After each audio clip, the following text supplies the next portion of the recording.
de la nécessité d'améliorer les conditions des militaires.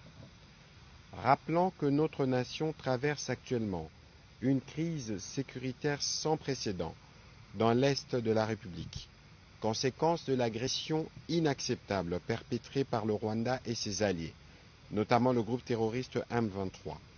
Le président de la République a indiqué que cette situation menace non seulement notre souveraineté et notre intégrité territoriale, mais également l'essence même de notre identité nationale.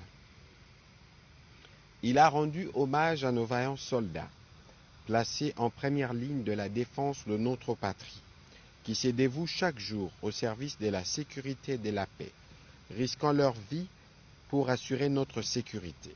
Il a martelé qu'il est de notre devoir de leur fournir les ressources nécessaires pour qu'ils puissent se concentrer pleinement sur leur mission.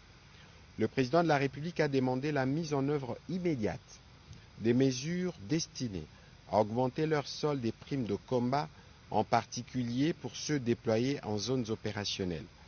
Il est également impératif de veiller à la prise en charge de leurs familles et dépendants, en particulier pour ceux qui sont au front.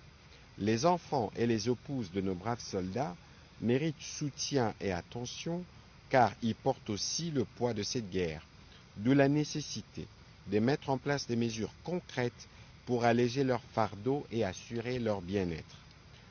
La Première ministre a été engagée à ouvrir une réflexion profonde au niveau du gouvernement pour procéder à l'augmentation imminente de la solde et de la prime de militaires, en réservant un cachet spécial à ceux qui sont au front et dans les zones opérationnelles.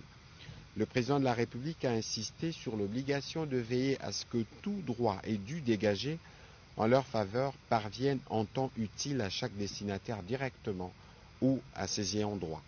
Dans les mêmes ordres, le gouvernement devra trouver des voies et moyens pour générer un statut particulier au profit des épouses et enfants militaires, notamment en ce qui concerne la prise en charge de soins médicaux, les frais de scolarité et autres besoins vitaux. Un rapport est attendu à ces propos dans 7 jours.